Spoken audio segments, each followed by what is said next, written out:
Morning, everyone. I'd like to call this meeting to order. My name is Jim Hart, and I'm the chair of the Toronto Police Service Board. Welcome to this virtual meeting of our board. I will now read the Indigenous land acknowledgement. Although this meeting is taking place virtually, we acknowledge that the land we're on as we hold this meeting is the traditional territory of many nations, including the Mississaugas of the Credit, the Anishinaabe, the Chippewa, the Haudenosaunee, and the Wendat peoples, and is now home to many diverse First Nations, Inuit, and Métis people. The board also acknowledges that Toronto is covered by Treaty 13, signed by the Mississaugas of the Credit, and the Williams Treaties, signed by multiple Mississauga and Chippewa bands. Are there any declarations of interest on the Municipal Conflict of Interest Act? Seeing none, I'll move on. I'll now turn the meeting over to our Executive Director, Brian Teschner, who will go over this meeting's logistics. Mr. Teschner? Thank you, Chair Hart, and good morning, everyone. And thank you to everyone who has joined this virtual meeting. Please note that this meeting, as always, is being live streamed on the Toronto Police Service's YouTube account and will be available there at the conclusion of this meeting. On the line today, we have Chair Jim Hart, Vice Chair Councillor Francis Nunziata, Mayor John Tory, Councillor Michael Ford, Member Ainsworth Morgan, Member Lisa Kostakis, and Member Ann Morgan. On the line, we also have members of our board office staff, Chief Raymer, his command team, other members of the service, and of course, members of the public. We have individuals who have registered to make deputations on our agenda items. As per our regular meeting process, deputations will be heard prior to the item being discussed and voted on by board members. When it comes time to do a deputation, those who have registered will be brought into the call by our colleague, Du Buchanan-Gisser, and as always, deputants will speak, followed by an opportunity for board members to ask some questions. Chair Hart, back over to you. Thank you, Mr. Teschner. Before we begin today's meeting, I would ask that we observe a moment of silence for Saskatchewan RCMP Constable Shelby Patton of the Indian Head Detachment, who was killed in the line of duty on June the 12th, 2021. His tragic death occurred while the officer, with over 6 years of service, was conducting a traffic stop involving a stolen vehicle. Constable Patton leaves behind a wife, his extended family, many beloved colleagues, and a community of people who sincerely cared for and respected him, as demonstrated by the hundreds of people who lined the streets of Wolseley, Saskatchewan, dressed in red to honor him. Highly respectful and universally loved, he's described as thoughtful and considerate. He was dedicated to his family and to his job and loved helping people, always putting others first. Though Constable Patton tragically died at such a young age, in his short years, he made a tremendous impact on those who had the privilege of knowing him and working with him. We recognize Constable Patton for his exceptional bravery and his dedication to duty. With his death, he has made the ultimate sacrifice to keeping his community safe. We extend our deepest gratitude for his service and for his sacrifice. I would now ask that we take a moment of silence to honor Constable Patton.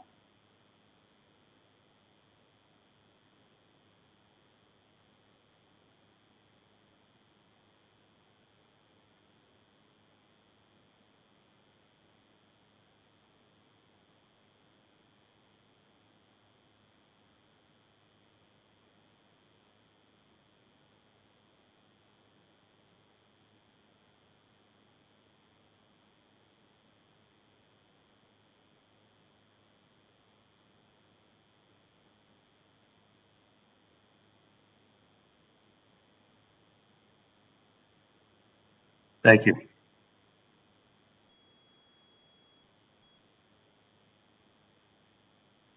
I will now go through the agenda items before us today.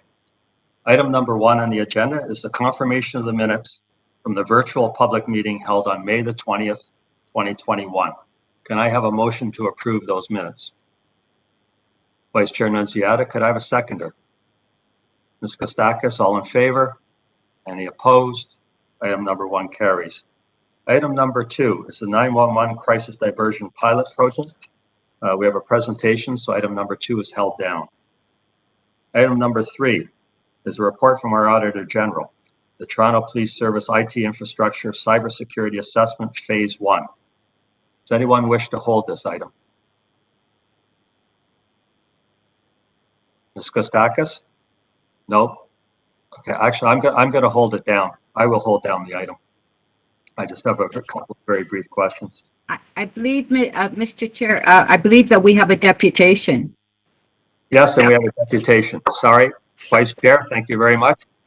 It's held down for the deputation, and I will hold the item. Item number 4, conducted energy weapons reports. We have a deputation on that item. It is held down. Item number 5, contract increase for ACCEO Solutions for the wire issuance system enforcement and integrated vehicle impound parking module. Can I have a motion to approve item number 5? Mr. Chair, I have a question on that one, please. Yes. That's held down in the Vice Chair's name. Item number 5. Item number 6, contract extension. Soft Choice Canada as the Microsoft licensing solutions provider for Microsoft Enterprise Agreement. Can I have a motion to approve item number 6? Councillor Ford, seconded by Mnp. All in favor? Any opposed? Item 6 carries. Item number 7, special constable reappointments for June 2021. Can I have a motion to approve item number 7? Mnp, seconded by Vice Chair Nunziata. All in favor? Any opposed? Item 7 carries. Item number 8, special fund status update report and temporary moratorium. Can I have a motion to approve item number 8? Councillor Ford, could I have a seconder? Ms. Morgan, all in favor? Any opposed? That carries. Can I just remind all members to stay on mute unless you're speaking? I'm getting a lot of feedback from somewhere. Item number 9, City Council Decision Infrastructure and Environment Committee, item 21.7, e-scooters, accessibility and insurance issues. Could I have a motion to approve item number 9? Motion to approve item 9. Ms. Kostakis, seconded by Councillor Ford. All in favor? Any opposed? Item number 9 carries.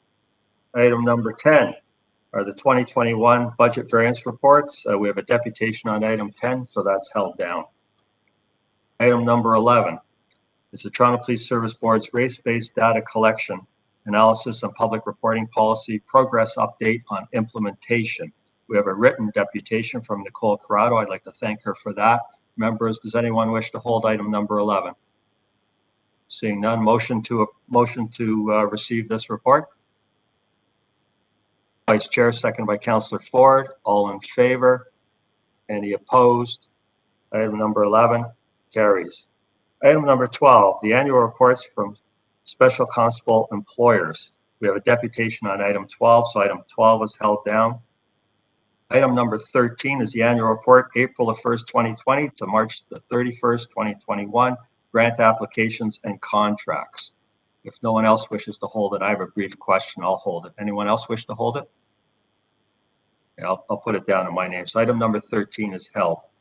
So we'll now go back to the top of the agenda, which is the 911 Crisis Diversion Pilot Project.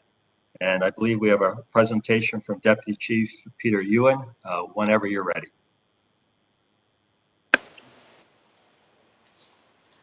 Good morning, Chair. Good morning, board members. It's a pleasure to be here to present to the board and obviously to the public our innovative 911 diversion program.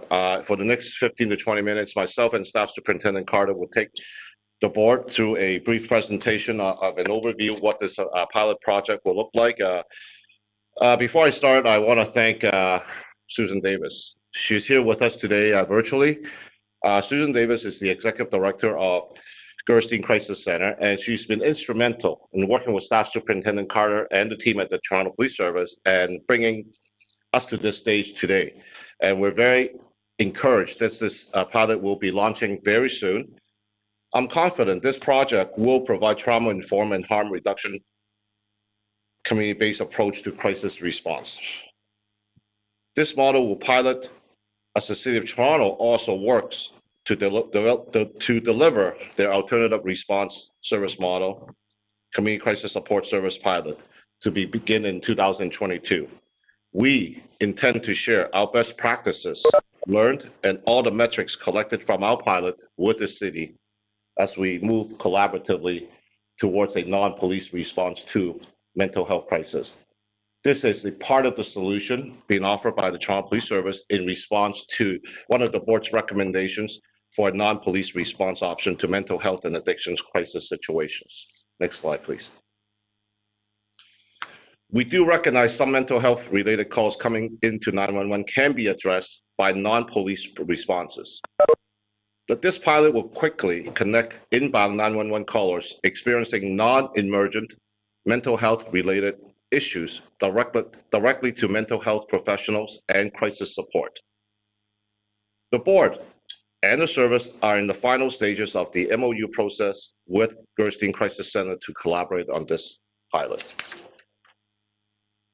Just a bit of a background. We have to look around across the globe and to look for best practices for services that has been in this business and offering crisis support from the 911 communication centers. We whittled down to 3 jurisdictions that we believe it best reflect the demographic, the current situation of TPS. We looked at their call pilot processes and the best practices. And we looked at Houston, York Region. York Region was a very short pilot project in response to the pandemic that they had last year, and the LAPD, and see some of the stats. You know, I don't want a board to look at the number right now, because this is why we're doing a pilot project for 1 year to look at the numbers, because we have different criteria of diverting calls from these 3 jurisdictions. So we're looking at reporting back to the board. Certainly, we can talk about that a little bit later, and then talking about how many calls we can direct to a crisis community center and not having the police to respond. Next slide, please. Staff Superintendent Carter will take over. Good morning, everyone. When persons in crisis call the police looking for help, the trained professional crisis worker from Gerstein Crisis Center will be present to immediately connect with the caller to provide intervention, community support referrals, and help with crisis management. Gerstein Crisis Center is a trusted partner to the Toronto Police Service, having served alongside us since their inception in 1989. This pilot project moves Gerstein's telephone crisis response expertise to a desk that's co-located in our 911 communication center. We believe this will improve client access to crisis intervention in a trauma-informed way that respects their autonomy, dignity, and diversity. Next slide. This 1-year pilot will provide service to clients that are calling us from the downtown neighborhoods that we reference as our number 51 Division, 52 Division, and 14 Division. These neighborhoods are the same communities that Gerstein Crisis Center serves now and are the origin of about 35% of our total yearly calls related to persons who are in crisis. The Gerstein crisis worker will provide intervention services that may also include a diversion to on-the-ground mental health service providers and other community-based support services. A workstation has been assembled on the communications floor in the 911 call center, so our partner crisis worker can receive the caller who consents to this service almost right away, and if need be, hand it back to the 911 dispatcher should circumstances change and police need to attend.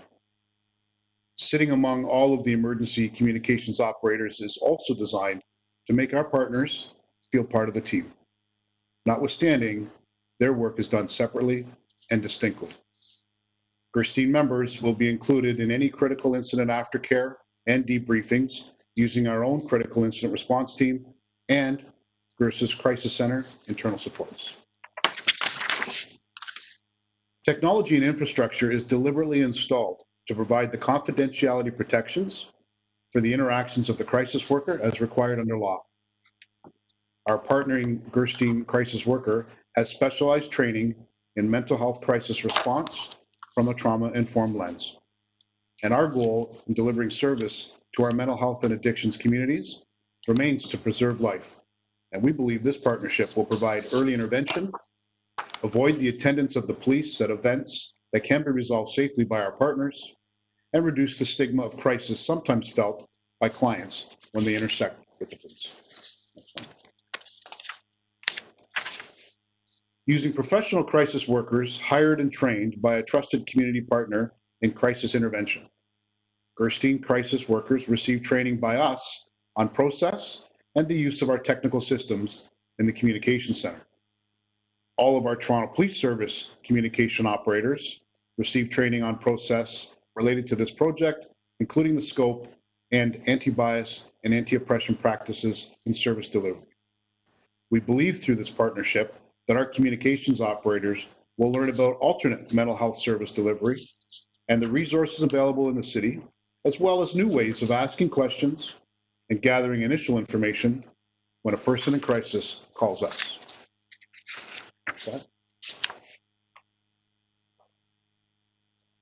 Did we jump ahead one? No? Okay. A TPS communications, maybe I jumped ahead, I apologize. A TPS communications operator will evaluate a call for service against this scope. I apologize, we need one more slide. There we go, I'm sorry. A TPS communications operator will evaluate a call for service against this scope that you see on the screen. If the information presented meets the scope and the caller gives consent to divert the call to the co-located crisis worker, then it will be transferred to their desk. Should circumstances change or escalate that takes the call out of scope, the crisis worker will transfer back to the 911 call taker for the appropriate police response. Now, the crisis worker may remain on the line with the person in crisis to provide de-escalation until the police resources, such as our MCIT, Mobile Crisis Intervention Teams, our Divisional Crisis Support Officers, or our Priority Response Unit officers arrive. And I'll hand it back to Deputy Ewan to finish up our presentation. Thank you, Staff Superintendent Carter. On our last slide, members of the board, we are, as I stated earlier, we are in the final stages of the Memorandum of Understanding, the MOU between the Toronto Police Services Board and the Gerstein Crisis Center. And some of the things that we will highlight is a specific policy and protocol regarding confidentiality and protection of private health information and sharing of data necessary to evaluate the pilot project. And I'm here to assure the board that this one-year pilot project, there will be a 6-month evaluation piece provided to the board based on a logic model process to link all the output, input, and all data amongst that we can gather, working with our clients, our police officers, our crisis worker, and the Gerstein Crisis Center. At this stage, I want to invite Susan Davis, the Executive Director of Gerstein Center, to say a few words. Susan, if you want to say a few words. Thanks, Peter, and thanks for all the support in pulling this project together. I feel that we're well on our way, and we're really at Gerstein Center looking forward to this opportunity to connect with people very early on in their ask for help in ways that really does help to provide them with the kinds of supports they're actually looking for, and when possible really divert from a police response, because we know that communities are really finding it difficult to access the supports that they need. So we're looking forward to the project. We've been working with the communications folks at 911 as well, and we've had some interactions between our frontline workers in both locations and starting to build relationship, and just really looking forward to making this happen for our community. Thank you. Thank you, Susan. Before we end the presentation, because we cannot invite the board up to our communication center to look at the setup where we go to be, the crisis workers will be co-located with us to make this process more collaborative as a team environment. I want to show a short video with the setup that we have put in, and I want to thank the members at Communications, they've been working with us, designing the setup with the training, and so I want to show a brief video clip, and so the board have a appreciation the working environment. Please take us to the video clip.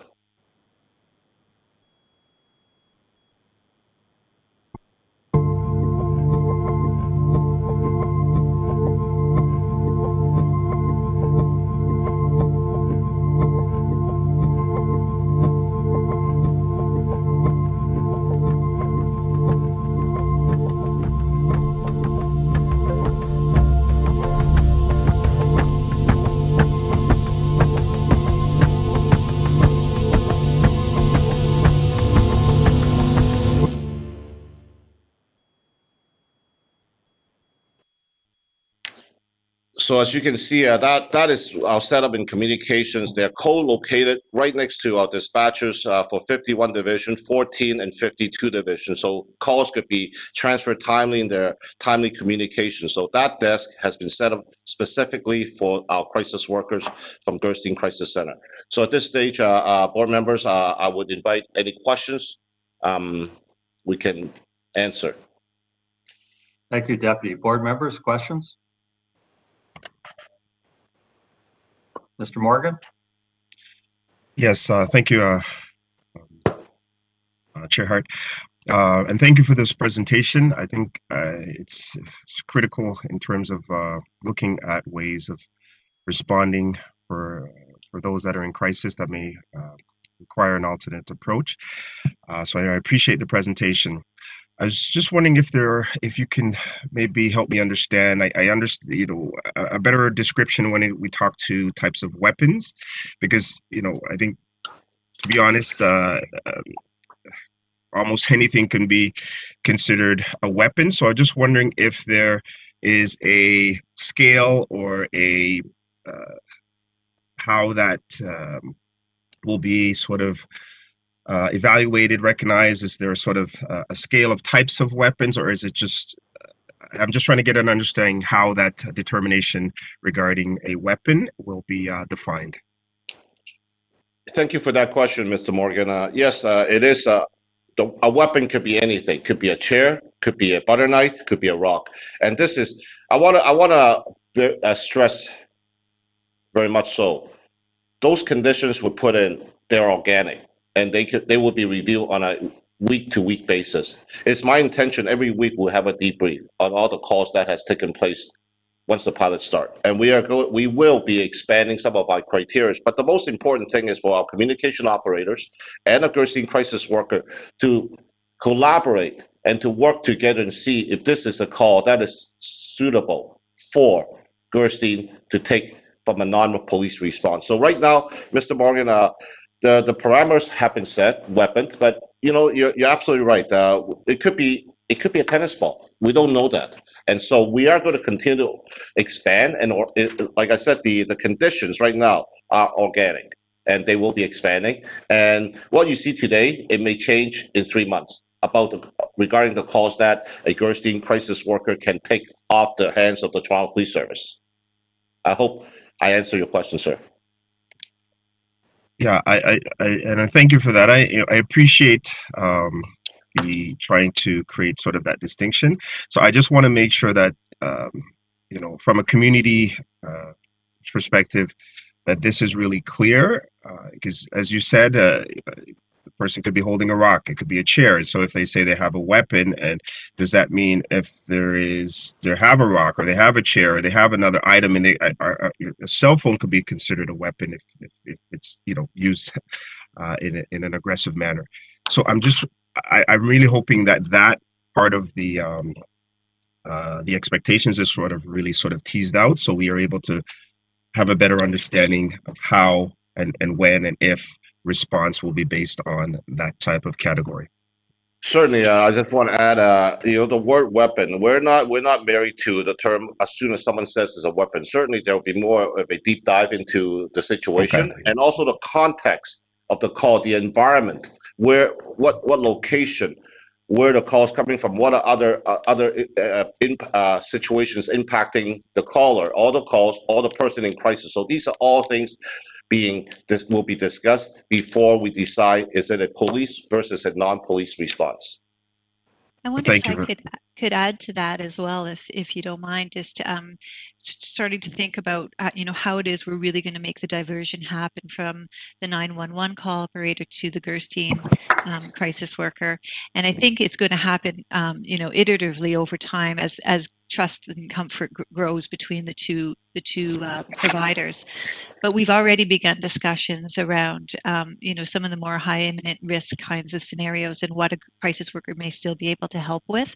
So, hoping that we don't eliminate a lot of people who could actually really benefit from a crisis response, other than an emergency response through 911. So we will continue looking at that. And just to give you a sense, Gerstein Crisis Center handled over 42,000 calls in 2020-21, and I looked to see how many of those it resulted in incidences, and we had 36 incidents, 21 of them where 911 was called.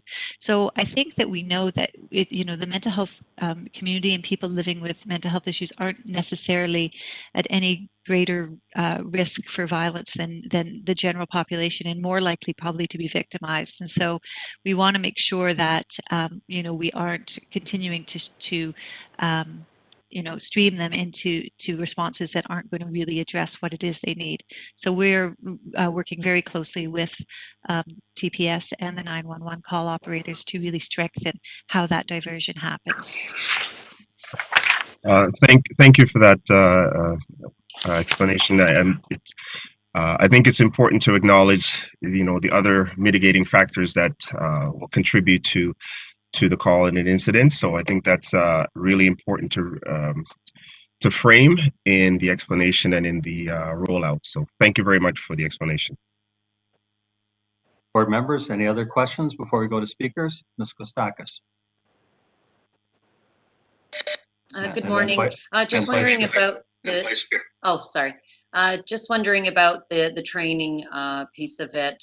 I know there's training. I would assume there's training both ways, with TPS to GCCC and GCCC to TPS, and also collaborative or joint training opportunities, as obviously trends and behaviors change as well, that would be updated and a constant.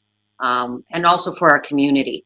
I think having that knowledge of how both sides are working together in training, or all the stakeholders that are involved, but also for our communities, when we talk about the surrounding areas and just the environment in general, when other observers come along, perhaps that information when it comes to training and sharing and educating our communities as well, so that the situations aren't escalated and that people that are at the opposite end. And thank you for that, Susan, and acknowledging the fact, coming as well as a social worker, acknowledging the fact that the person that we're calling about is the person in crises, and being sensitive to their react, because the way we're going to react or respond will also add to what they're going to do next. So I just want to know if you could expand a little bit on the training components of it for both.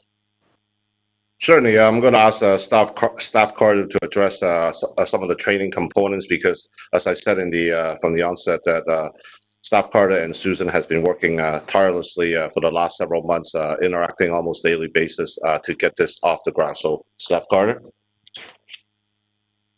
Thank you. So your team of communications have established a training curriculum for their own staff, and as soon as our Gerstein partners are on scene at our communication center, then that training will be more collaborative.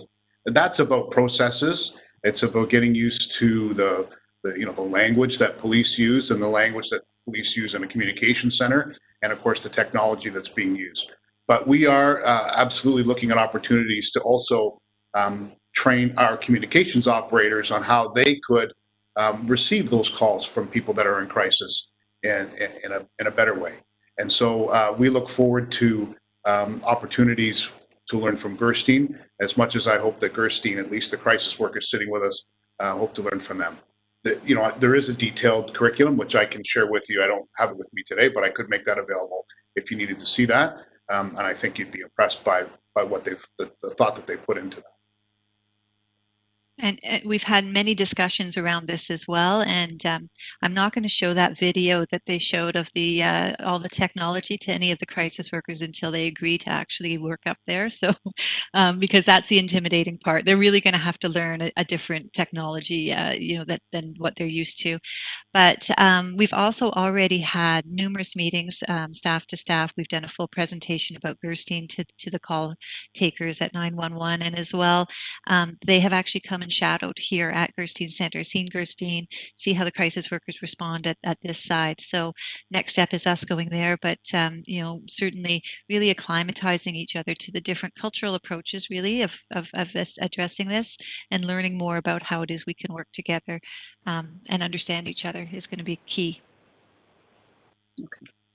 Yeah, thank you so much. And I think if all that could be rolled out, more importantly, I mean, I'm aware, and I think a lot of us are aware of the expertise that the TPS has, but also Gerstein's, knowing, and we've worked with you in the past as an agency as well, and the reputation and expertise. But I think also the importance of maybe town halls or something where the community is also aware, because of the trust and seeing that an agency within the community that has been there forever and is trusted with the work collaboration with police builds on the trust of both partners and that perception within our community. So I think town hall or something of that nature, what it informs and educates what this project is about for our community too, could also help. So thank you so much for everyone for their hard work. And this is so.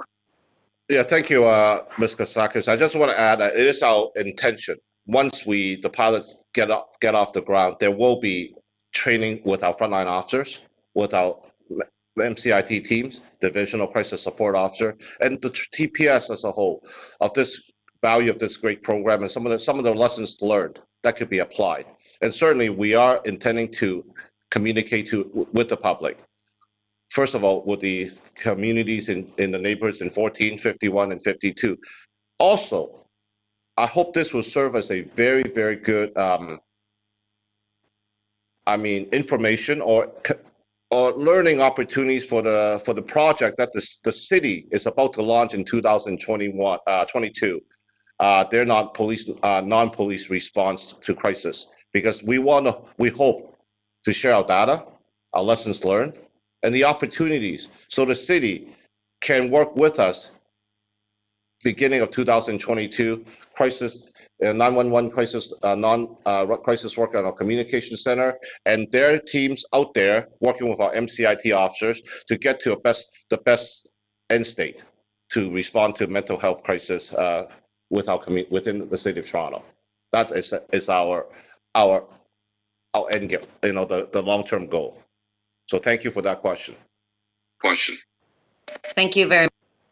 Okay, Vice Chair Nunziata, then Mayor Tory. Yes, thank you.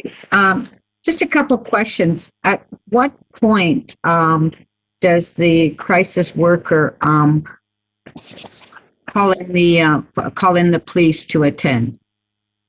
Well, we have demonstrated during our presentation the number of criteria that the call certainly comes into 911 first, and you heard from Staff Carter that we have provided training, and our communication operator is going to look at the call, the originator, the context, the type of calls, and then once these meets these thresholds, there will be a collaboration, a very, very quick but a decisive collaboration with Gerstein crisis worker, and then there will be a decision to transfer those calls to the crisis worker. Once that's done, we're off the call, but at any given time, the call could be transferred back to us, and that's how the process will look like, Councilor Nunziata. Yeah, so when the call is transferred back to you and that you do need a police officer to attend, is a crisis worker, does the crisis worker attend at the same time as well? No, we will have the crisis worker continue to stay on the phone with the caller, the originated caller, whether it's a person in crisis or a third party, to continue to assist, to de-escalate.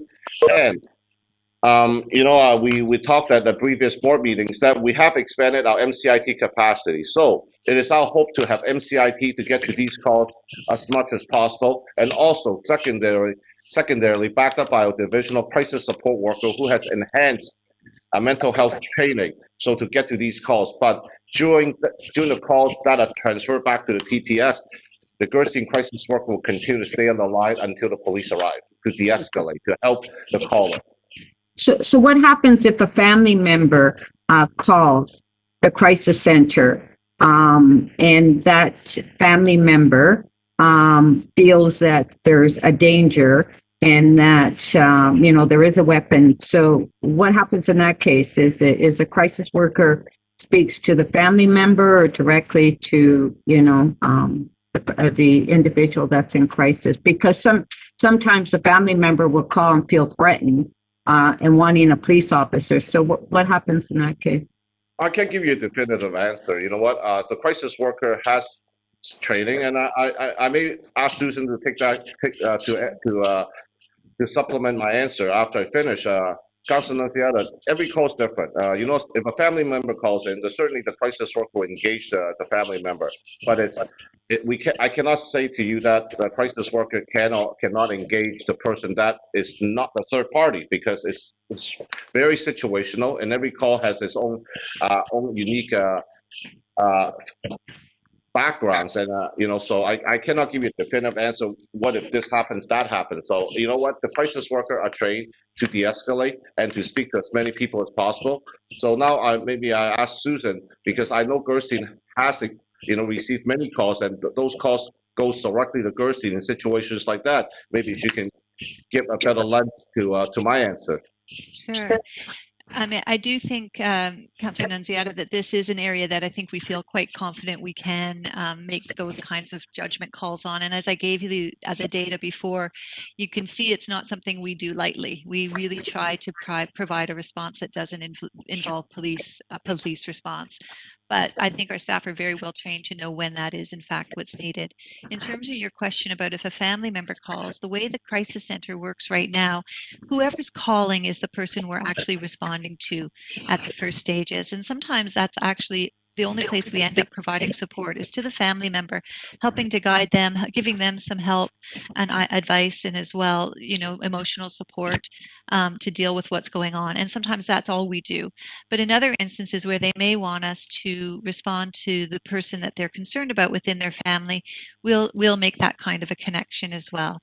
And typically we would want to try and speak to that person over the phone, but if they're not able to or don't feel comfortable with that, one of the things we have available to us at the crisis center, which, you know, we may be able to activate a little bit within the police project as well, is the opportunity to send somebody out to see somebody.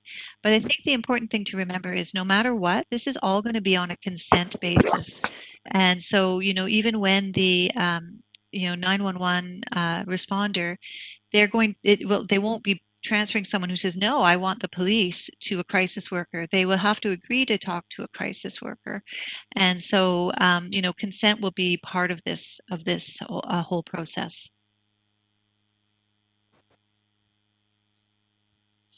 Mayor Tory? Thank you. Chair, thank you. My question is not, I don't think, that far off what Councillor Nunziata.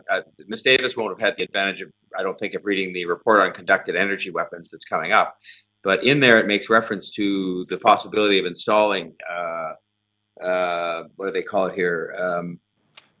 Crisis counselors in the communication center, available for officers and callers to provide mental health support over the phone. Ultimate goal would be to get the subject to exit the location where the subject is, as long as it is safe, or to get the subject, you know, it's sort of similar. It says similar to how an armed and barricaded situation is currently dealt with by police.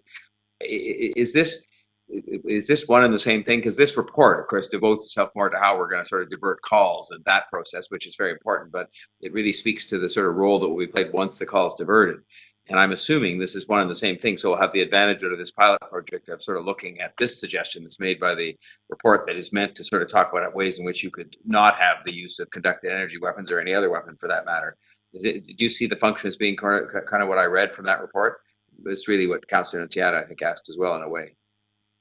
Yeah, certainly, Mayor Tory, thank you for that. I want to reiterate this pilot is for 14, 51, and 52. Certainly, if their situation emerges in those neighborhoods where and once again, you heard from Ms. Davis, it has to be a consent. The person on the other line has to consent for us to de-escalate. So we can certainly use this resource as another tool that can speak to the person that are in crisis and that would de-escalate our approaches when dealing with person in crisis. Thank you. Councillor Ford. Thank you very much, Mr. Chair. And I guess my question isn't really about the 911 response particularly, but more about I guess the Gerstein Center on, a lot of mental health calls we get in the city, and it's kind of mentioned here, could or tend to be repetitive as well. What follow-up does the Gerstein Center do after a 911 call? Is there any follow-up, or how do we get these people more support and connect them to help? Yeah, for sure. It's a very good question, and certainly something that we've worked into the model to a certain extent.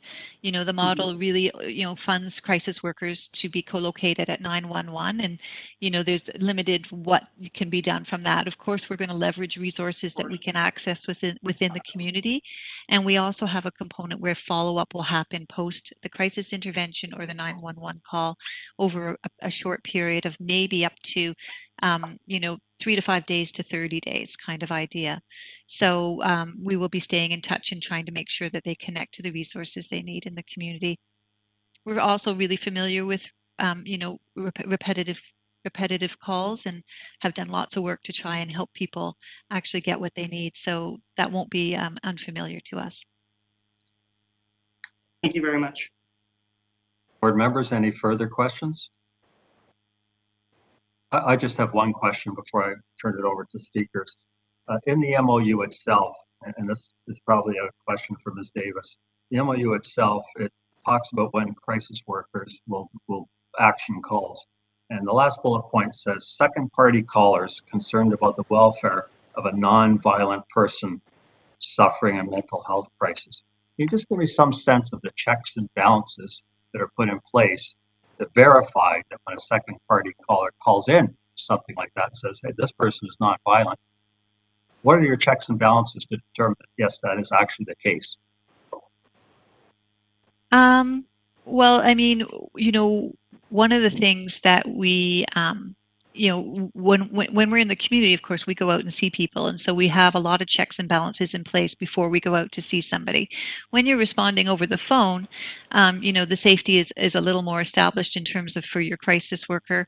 And I think that generally speaking, we don't really have people misrepresenting that to us. It hasn't been our experience. We've been able to work really collaboratively with who's calling in to get the information that we need.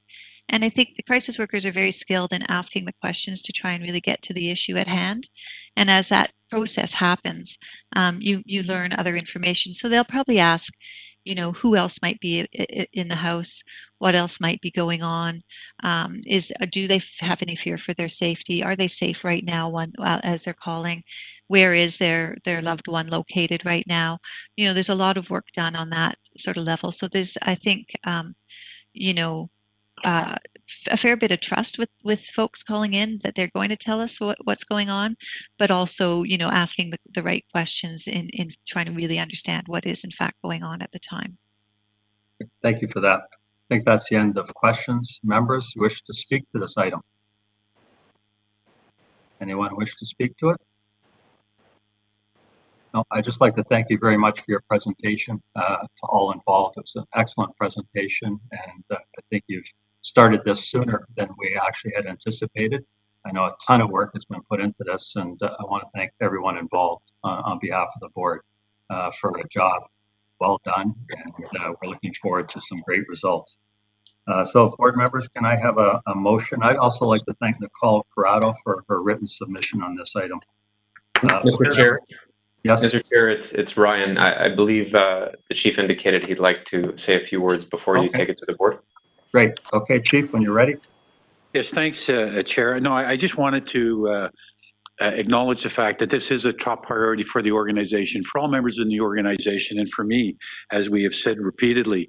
We will be absorbing the costs, and I think this is a real opportunity to see police not being involved where they're not needed. And I think after, we've listened to Susan today, I think it's clearly, certainly for me, and all the updates up to this point and hearing from Susan today, I'm inspired about what the opportunities are for the future here. And I think I think this program is going to be very, very successful. So I want to thank Susan and her team as well for the work that they've agreed to participate with the service on, because I think it's going to be groundbreaking and really enhance public safety. Thank you. Thank you. Thank you, Chief. Board members, can I have a motion to receive item 2.1? Ms. Kostakis, second by Councillor Ford. All in favor? Any opposed? That carries. And item 2.2, the Memorandum of Understanding, a motion to approve. Item 2.2. Vice Chair, seconded by Councillor Ford. All in favor? That carries. Item number 2 is finished. Thank you, board members. Just before I go on to item number 3, in my rush to move us through the agenda, I actually didn't look at the last page of the agenda, item number 14. So board members, item number 14 is the Chief Administrative Investigation Reports, and there are a series of 8 of them. Board members, does anyone wish to hold down any of those 8 reports on item number 14? Seeing none, can I have a motion to receive item number 14? Councillor Ford, second by Ms. Kostakis. All in favor? Any opposed? Item number 14 carries. Sorry about that. Back to item number 3 on the agenda. I held this one down.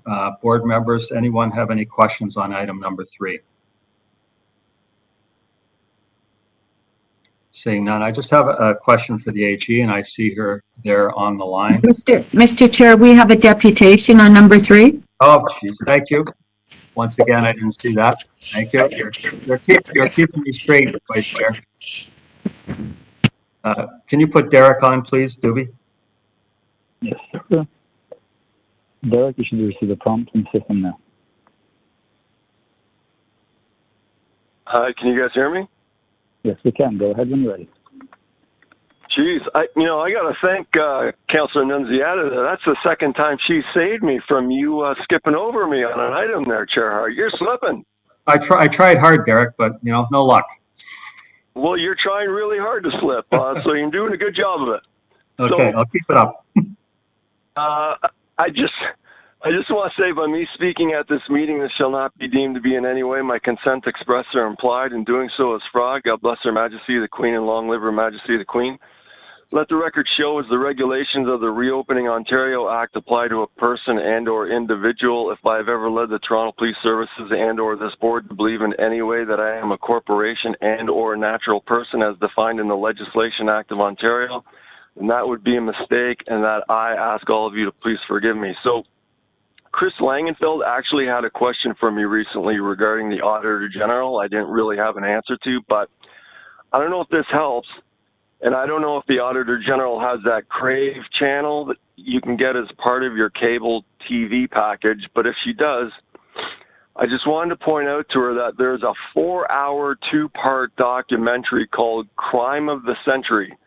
And in part 2 of the Crime of the Century, at about the 25-minute and 58-minute marks, first a former company executive, then I think an FBI agent, explain how bribes are disguised as speaking fees and paid in the form of an honorarium, as Chris Langenfeld wanted to know if I'd heard back from Beverly yet regarding my complaint concerning Dr. Villa and her husband. And that's all I had to say on this item. Okay. Thank you, Derek. Any questions of the deputant? Seeing none, I'll now bring the item into the board. Any questions on the item? So, Auditor General, I just have 2 questions. You've made lots of recommendations in your review, and I just want to know if there's, in your view, if there's any low-hanging fruit on your recommendations, any items that it would behoove us to address early on. in the action list? Thank you, Chair. There are, and I'd prefer to wait until the in-camera session to address those. Okay.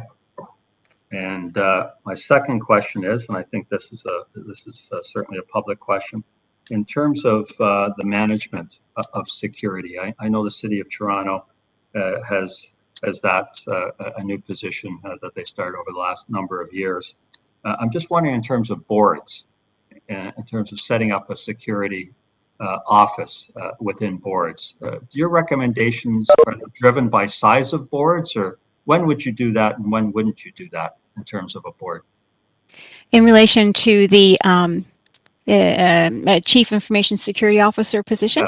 Yes. I would believe that would be something that could be covered in relation to if you hire it for the police board, for the police service. I believe that they would cover the board at the same time. In terms of though the size of an organization, when would you have such a position relative to the size of an organization? Some of our boards, like police, are quite large. Some of our services, and some are relatively small. Thank you. What it relates to is the risk level, the complexity, and the sophistication of attacks. And it is my view that in relation to the type of assets that are being held, the complexity, the changing cyber landscape, that certainly that position is warranted. Thank you. Those are all my questions. I don't think any other board members have questions for the public session. Anyone wish to speak to this item? Seeing none, I'll just speak very briefly and a word of public thanks, both to you, Auditor General, for your work on this. And I know you put in a lot of hours personally, as well as your staff. And I want to thank you for all of that. It's very helpful to the service and to the board.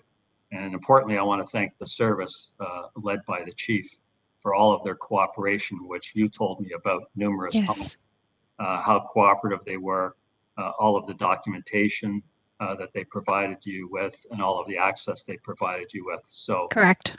Thanks very much to the service. Really appreciate that, and I know the board does.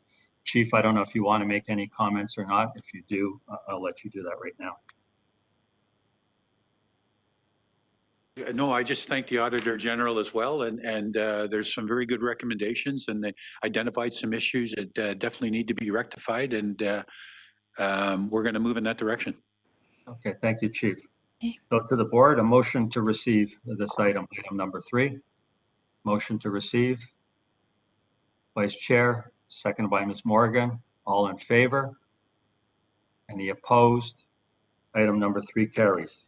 We're now moving on to item number 4, which is Conducted Energy Weapons Report. And we have a deputation on this item, Mr. Sewell. Doobie, whenever Mr. Sewell is ready. Chair, Mr. Sewell had to drop off. He's trying to log back in. Okay. Oh, I think he made it. Mr. Sewell, if you can hear me, you should be receiving a prompt now.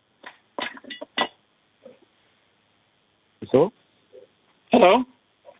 It's John Sewell here. You ready for me? Yes, we are. Go ahead when you're ready. So I'm speaking to the proposed purchase of the conducted energy weapons. And the report is set in terms of trying to make the police force more efficient in terms of capturing data and recording and so forth. But I think there are 2 other issues that the board should be looking at. One is that the number of frontline officers who will be using CEWs will be expanding by about 1/3, from 318 to 428. Now, what that means, obviously, is that CEWs are going to be used more often. I mean, you don't weaponize people and then say, oh, by the way, you aren't really intended to use them. They're just a bit of a joke. Obviously, if you're doing that, you're doing it to use more of them. And of course, the history of the Toronto Police Service is it uses CEWs more and more. The use of CEWs has doubled, more than doubled, in the last 4 years, from 292 incidents in 2016 to something much higher than that now, 688 times. So that's one point, that Do we really want a police force that's even more weaponized, where CEWs will be used more often than they are now? I would argue, no, that's not the case. And the second point is the cost. It's really interesting to look at what happens with CEWs and the cost involved. They're pulled out of the holster, as the report mentioned, 688 times in 2020. But 70% of the times they were never used. They were just displayed, sort of like a toy gun. Hey, watch out, I got this. Like, I've got a billy, I'm going to hit with the billy, but you better, you know. And that apparently got the compliance. So the number of times that are actually used was 165 times. Well, you figure out what the cost of that is, if that's the use. The amount that's being spent is about $800,000 a year for 5 years. So if you divide 165 into that, in fact, the cost of every time the CEW is used is about $5,000. And that doesn't include any of the training involved with the officers or any of their issues. That's an awful lot of money to subdue one person. I think it's an unusual and extraordinary use of public money, because it's public money we're dealing with here. This is not a private company. Your public money you're dealing with. And in fact, it's not something we should be doing. That money would be much better used in other ways, particularly, as an example, just going back to the 911, to deal with the question of mental crisis calls. We know that about half the time that the CEWs are used, they're used against people who have mental illness.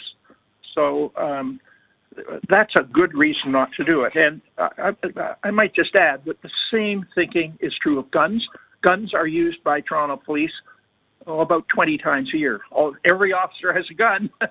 Spend lots of money in ammunition. You know, we got to start rethinking these things. We don't need a force that's more weaponized. If anybody's going to have it, it should only be the emergency task forces. No one else should be allowed to have a CEW, because it's going to be used, it's going to, in improper ways, much too often. So for those reasons, we think the board should not be approving this. You should be rethinking how you're going to deal with CEWs in order both to protect the public and to ensure that, in fact, we aren't spending this kind of public money in a reckless way. Thank you very much. Thank you, Mr. Sewell. Before I go to board members to see if they have any questions of you, Chief, would you like to respond to any of the comments made by Mr. Sewell?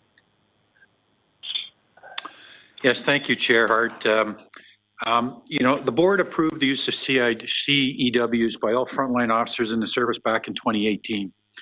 We have noted in our report that no new officers will be authorized to carry CEWs under the personal issue deployment model. It will still only be frontline officers. At the time the board decided to approve the use of CEWs up to 400 by all frontline officers in 2018, their expectation was a gradual and measured approach. Part of the expanded deployment plan included a variety of accountability and reporting requirements, which was meant to provide the board and public with information and confidence as it moved forward. In fact, we followed the recommendations of His Honorable Frank Akabuchi in his 2014 report of police encounters with people in crisis, and incorporated his implementation plan into ours in terms of that accountability. At that time, the service chose to deploy these CEWs as a shared asset. That was done for a myriad of reasons that made sense at the time, given a number of factors. However, the technology of today has changed the landscape significantly, and we've learned over the years of using the shared asset deployment model, the shortcomings of that model. Individual issue will now ensure that each frontline officer will be equipped. It will preserve the functional life of the device by not being shared. And as I indicated, the original approval was for 400. Now, on any given day, we may have 400 members operational on a given shift, and it may go up as high as 428, depending on leave, sickness, whatever the case may be. Overlay on this fact that the evidence.com software that we've now moved to, that we already have purchased, has capabilities that are compromised by the shared asset deployment model, thus jeopardizing our digital transformation plans. And Colin can speak to this a little bit more. Furthermore, the administrative duties associated with shared asset deployment, particularly at the beginning of a shift, waste officer and supervisor time, and invite human error, thus potentially undermining oversight and training as described in the report. And I also want to emphasize that this is a life cycle purchase. Okay, so the purchase was necessary, and it's also aligned with the body-worn camera. So two things are happening. The minute the device is pulled from its holster, if the officer's body cam is not activated, it is immediately activated, and all actions are now being recorded when that device is pulled. It's further accountability. Plus, the downloading of these new devices can be done at the station. Currently, the way we're operating, if a device needs to be downloaded, a member that's in 43 Division has to drive all the way to the police college in Etobicoke so that device can be downloaded. This is extremely more efficient. As Mr. Sewell notes, statistics on the use of CEWs capture all manner of use, including the demonstration of force presence, which is by and large effective in securing compliance. In terms of financial analysis, I would suggest it is more appropriate to look at the investment in a different way. What is the cost if an officer decides the baton is insufficient to protect someone under their care, but their only choice is a firearm because they didn't have a CIW? In terms of the numbers, our CEO, Tony Veneziano, can speak in other ways as we look at this investment. I also commend the report of MNP to the attention of the deputy and the board. The MNP report demonstrates that the TPS is truly a leader when it comes to the responsible use, training, oversight, and reporting of CEW use. Also, it is equally important to note that the service is investing in transformation crisis response, as is the City of Toronto. This is not either or proposition. It is not a zero-sum game. You can see in the report we have presented to the board today that we are partnering with Gerstein to embed a crisis worker in the 9/11 call center. You will also recall that at last month's board meeting, we presented a report on the transformation and expansion of the MCIT program. And you can see from our report related to the embedded crisis worker that the service is working in close collaboration with the City of Toronto to ensure that their pilot related to crisis calls works in harmony with ours. We are enhancing and evolving the way persons in crisis calls are handled. However, we also need to ensure that all those who are authorized to carry our CEW have one in order to enhance public and officer safety and do it in such a way that ensures we meet our digital transformation goals and secure our place as leaders in policing on use, training, oversight, transparency when it comes to CEWs. And de-escalation in this organization is always at the forefront. Finally, there has been at least 11 coroner's inquests across the country that have called for the expanded use of tasers. They save lives and injury to both the public and police officers. Thank you.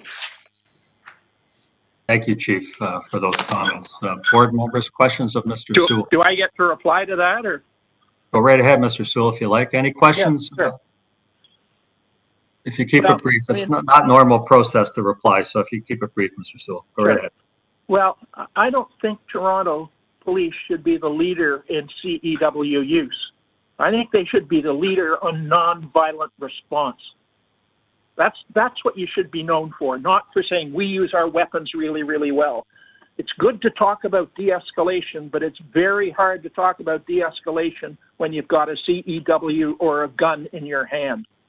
And there are two arguments he made. The chief also, talked about efficiency. Of course, I did too. I think that's the argument that's being made. I don't think that trumps all the other questions. And it's very nice to hear about the 911 and the mobile crisis intervention team. I don't quarrel generally with them, but if they're the case, you aren't going to need CEWs.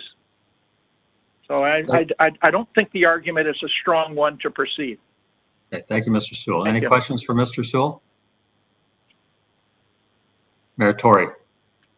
Mr. Sewell knows I do have a lot of respect, and I listen very carefully when he comes to the board. I just want to ask him a question, and it's not meant to be put in a provocative way at all. I look at this and I see most of the reasoning here as to why we're doing this is not to increase deployment, but rather just the practicalities of how these weapons are in fact currently shared and some of the downsides to that and so forth.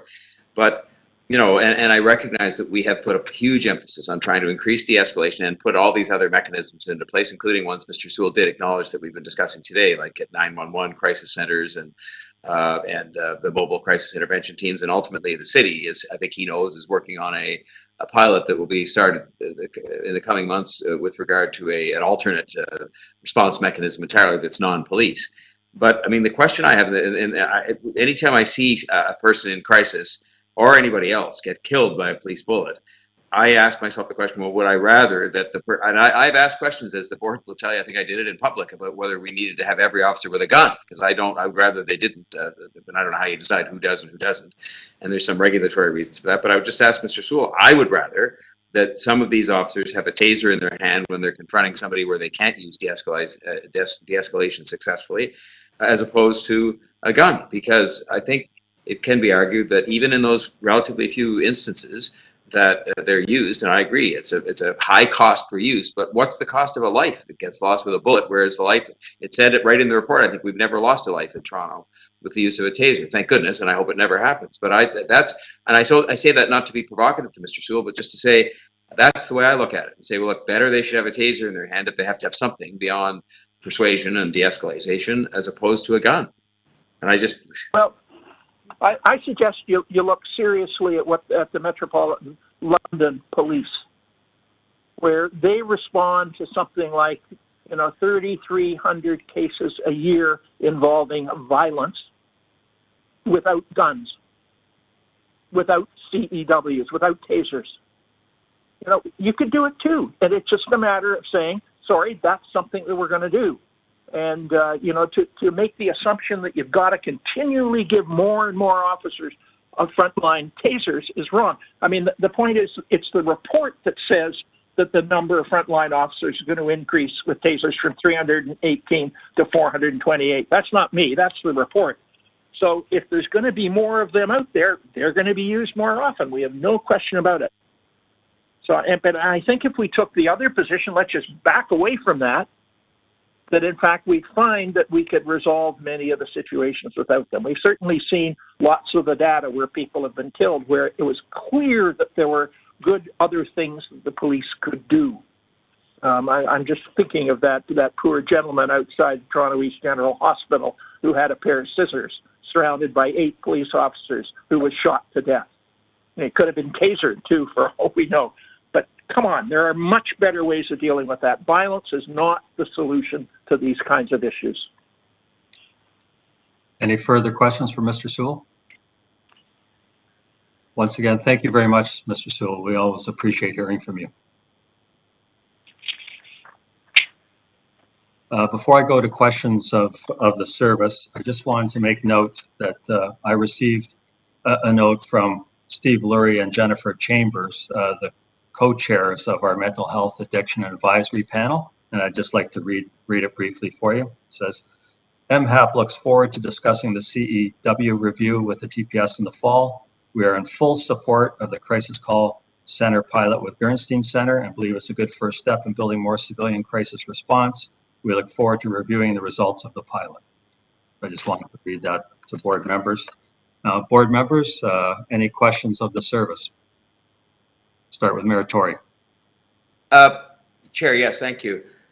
My question is this. I read the MNP, as it all, the taser review.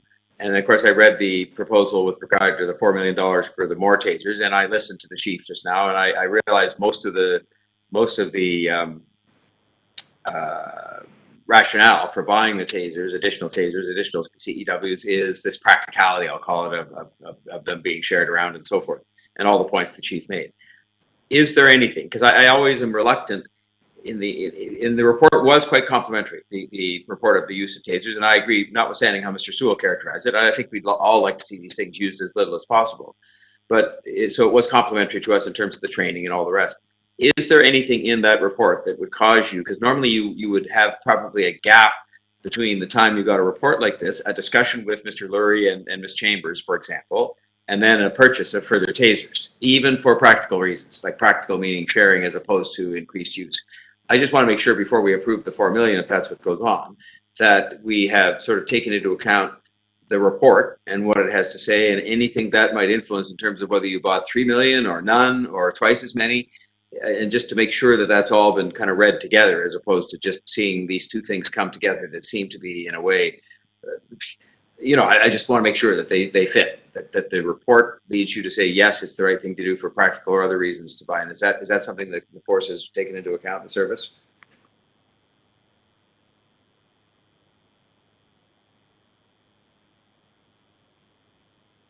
Yeah, I'm sorry, Mr. Mayor, I'm just not sure what your question is. Is it in terms of who we consulted with?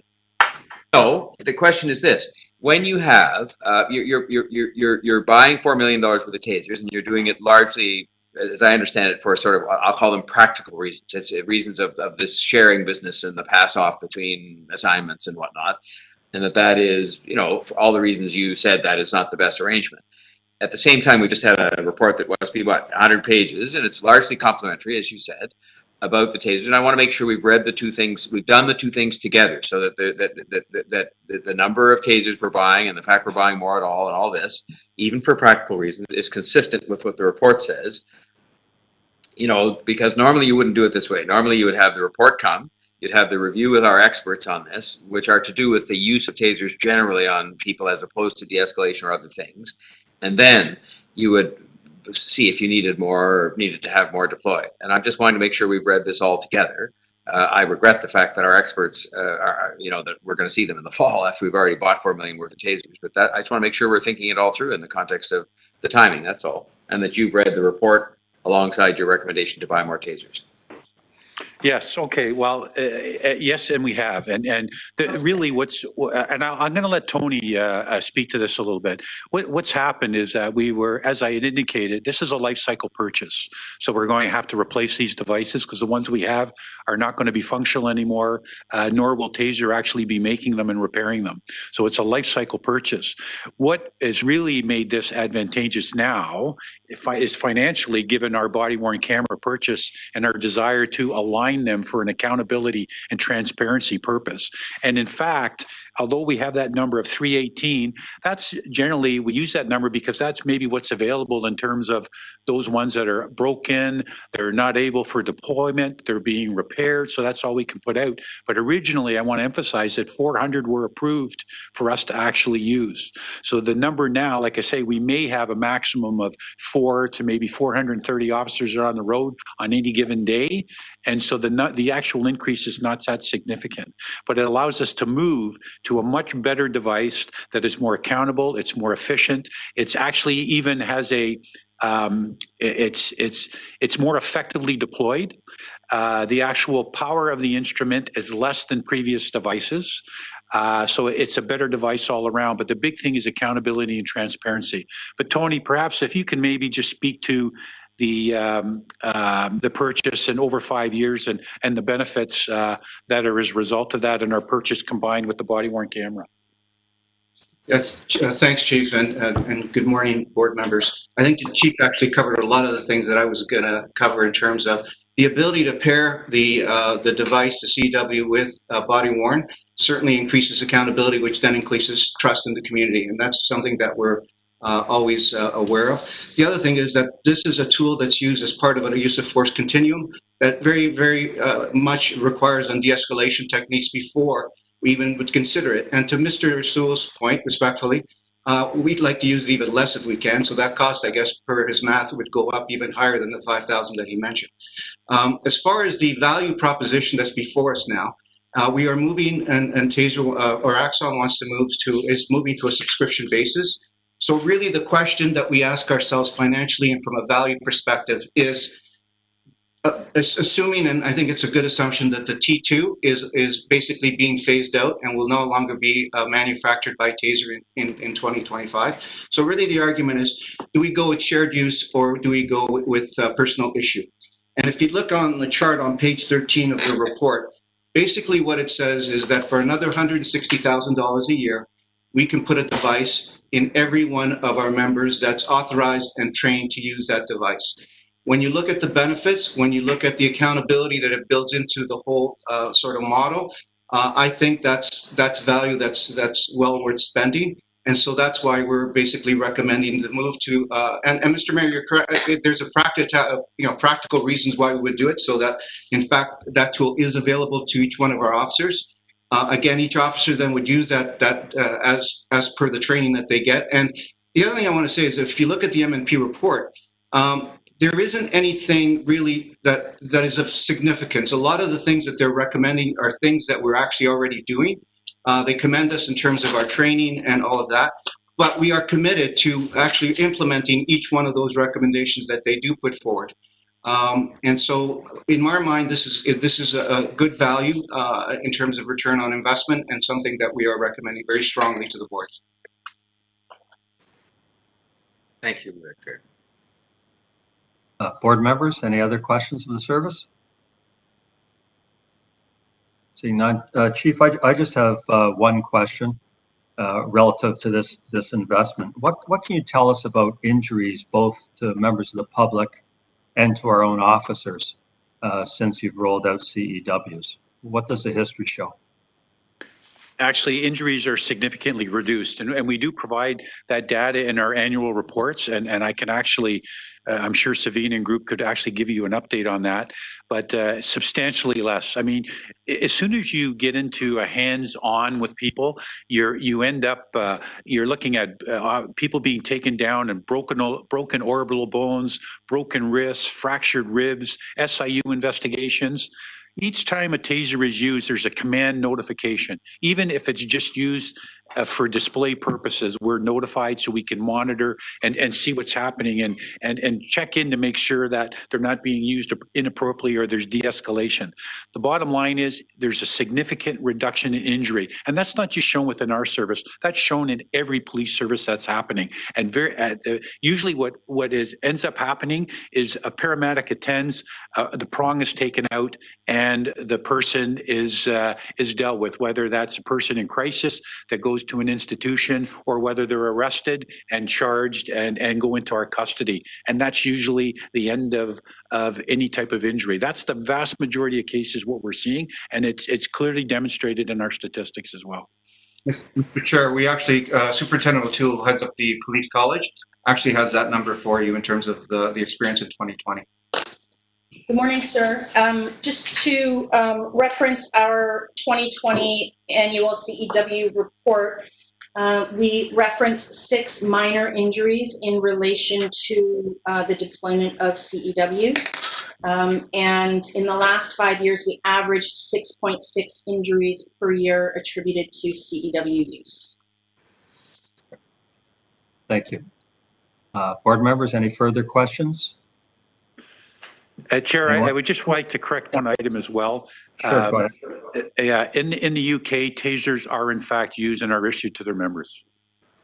Oh, thank you, Chief. That's important to know. Thank you. Board members, anyone wish to speak to this item? Seeing none, I'd just like to thank also Nicole Corrado for her written deputation on this item. Board members, can I have a motion to receive item 4.1, which is the independent review of the Toronto Police Service use of conducted energy weapons? Motion to receive. Mayor Tory, seconded by Ms. Morgan. All in favor?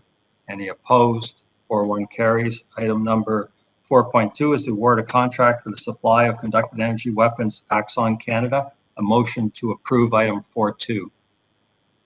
Motion to approve. Councilor Nunziata, a seconder. Any seconders? I will second it. All in favor?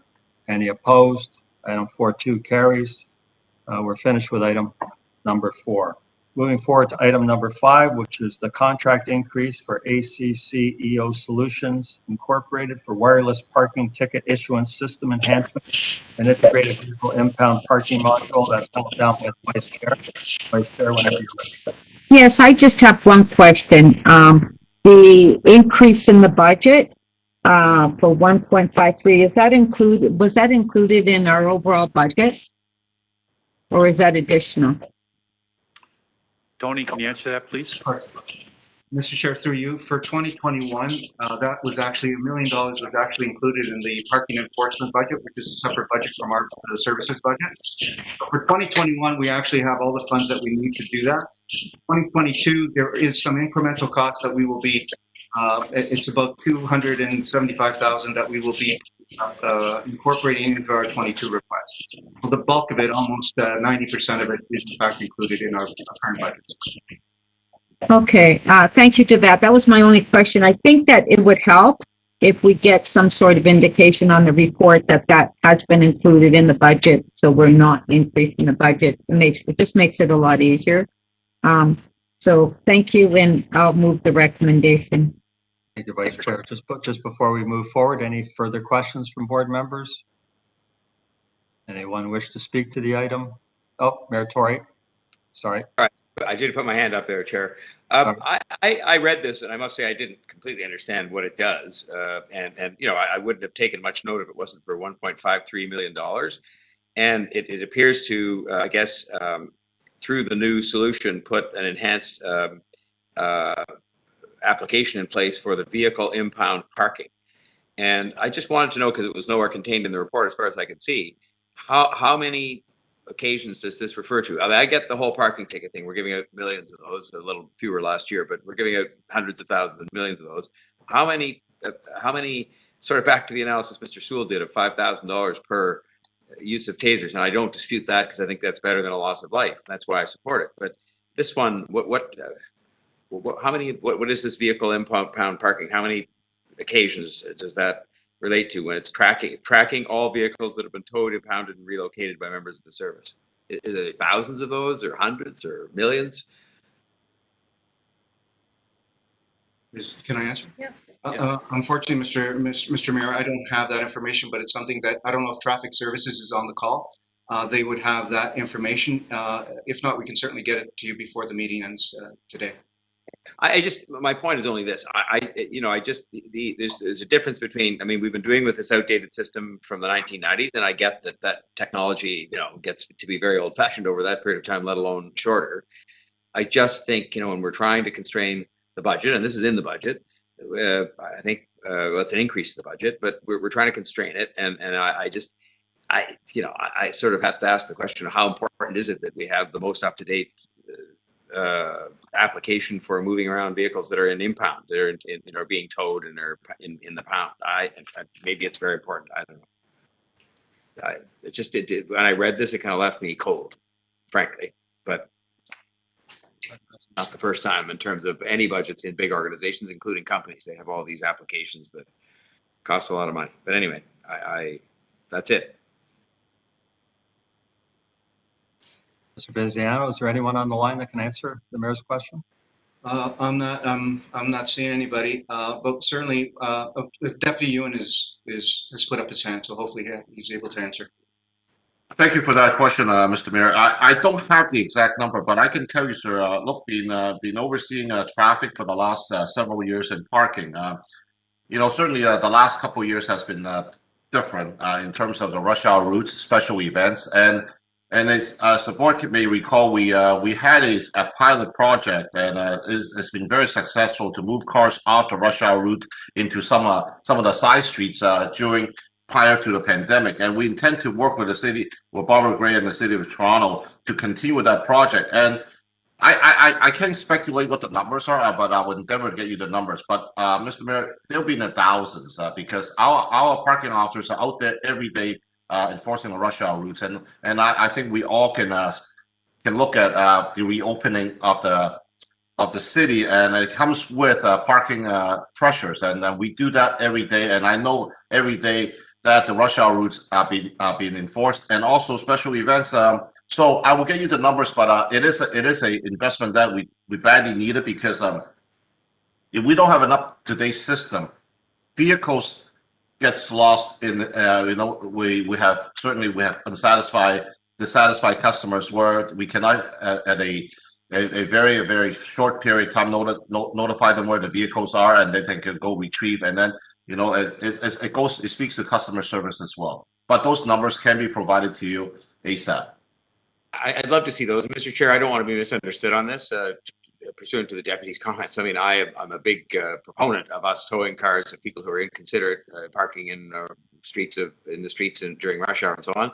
But $1.5 million strikes me as a lot of money for an application to keep track of those cars. But having said that, I'll be interested to see how many cars there are. I think when it's rush hour lanes, I'm happy to see more of them being towed. But I just want to make sure $1.5 million is a good expenditure of public money to keep track of them. Thank you. So should we hold the item down until we get that answer? Mr. Chair, we have some numbers. Yeah, so through you, Chair, in 2020, there were approximately 10,000 vehicles towed. We're towed.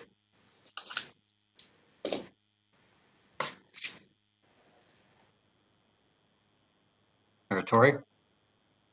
It's old technology. Technology is expensive. I've long ago very reluctantly accepted that that's the case, and I ask each time because I just think it's asked. I don't know. I don't do the math on 10,000, and it's a one-time expenditure of 1.5 million. But I just, I mean, and we do have very old technology, 1999, and then upgraded in 2008, which is 13 years ago. So I guess we have to do this. It pains me, But having said that, I would reluctantly say, I guess that's what we have to do. Okay, thank you, Mayor Tory. Mr. Mayor, it works out to about $150 a tow. Is what it is. And again, it's as you point out, it is to deal with obsolete technology that. And there could be benefits outside that I know that the CIO is working on with the city in terms of that whole parking enforcement model. Did the CIO want to comment? I would, thank you. We are actually maintaining an entire infrastructure with each of the impound lots because of the old application.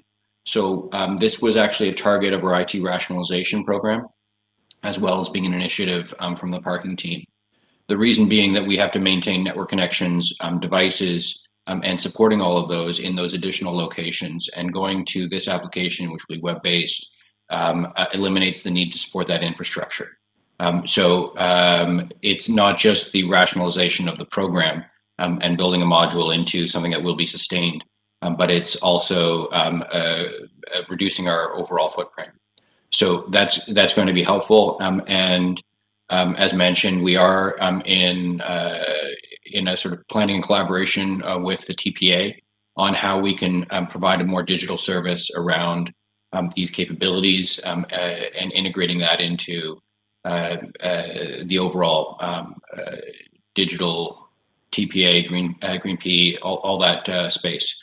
It's early days, but we're making good progress, and there's the MLEO app and other tools that we're going to be bringing forward. Thank you, Mr. Stairs. Any further questions, board members? Anyone wish to speak to this item? Sorry, Mr. Chair, just one last point. The 10,000 that we said in 2020 was because of COVID. As you know, our enforcement went down. Prior to that, we were at 23,000 in 19 and 27,000 in 2018. So we're fully expecting that as the city opens up, those numbers will increase, and then the cost per tow will go down even further. Thanks, Mr. Financio. That was very, very helpful. Could I have a motion to approve item number 5? Motion to approve. Ms. Kostakis, could I have a seconder? Seconder. Vice Chair, all in favor? Any opposed? Item number 5 carries. Thank you very much. Moving forward now to item number 10. We have a deputant on item number 10, Derek, and this is the 2021 budget variance report. So whenever Derek's ready.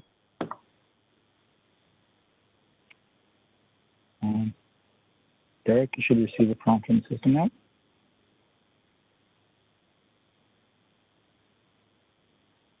Hi, can you guys hear me? Yes, we can. Go ahead when you're ready. Okay, I'm just going to start my clock here. So in this report, it says, while it is difficult to predict with any degree of certainty when the city will return to a new normal, current projections assume that the majority of the COVID-19 restrictions, and for greater certainty, I just want to point out these restrictions that we're talking about here have been restrictions on our rights and freedoms, will end by Q3, Q4 of 2021. First of all, I want to sincerely thank Chief Raymer for mentioning this new normal in his report, so I was able to make a comment on this. In the Canadian Oxford Dictionary, the word projection is partly defined as a forecast or estimate based on present trends. For those who aren't aware, that first time the province of Ontario announced their COVID modeling results back at the beginning of all this was from a Dr.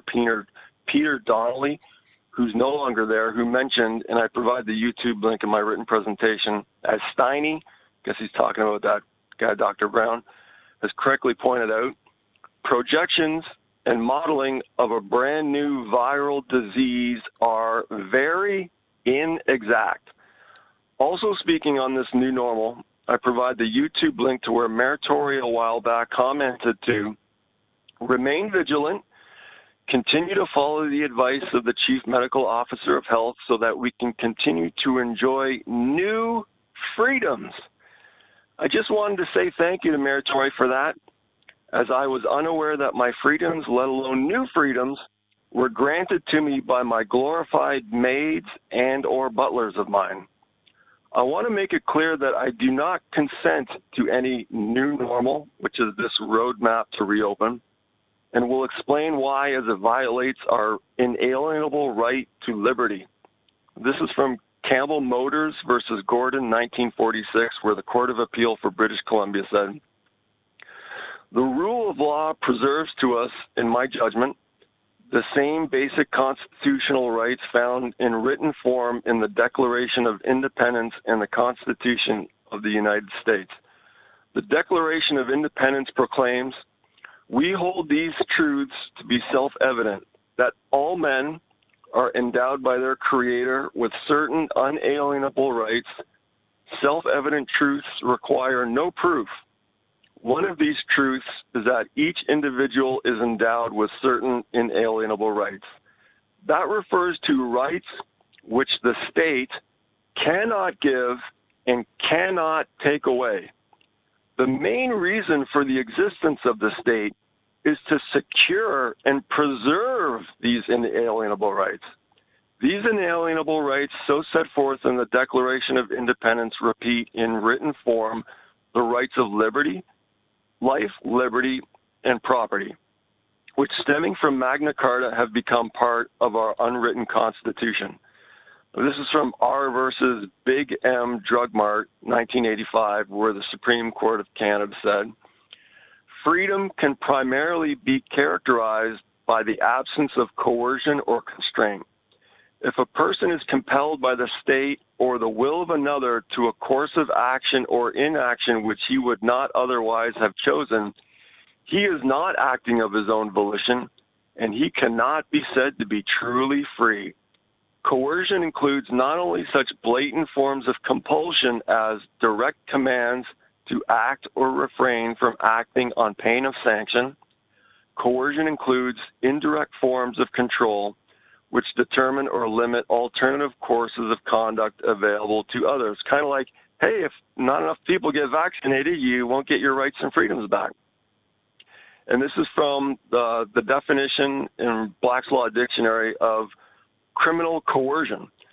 Coercion intended to restrict another's freedom of action by 1, threatening to commit a criminal act against that person, 2, threatening to accuse that person of having committed a criminal act, 3, threatening to expose a secret that either would subject the victim to hatred, contempt, or ridicule, or would impair the victim's credit or goodwill, or 4, taking or withholding official action or causing an official to take or withhold action, like withholding our rights and freedoms. So, yeah, that's it from my time. Thank you, Derek. Board members, any questions for Derek?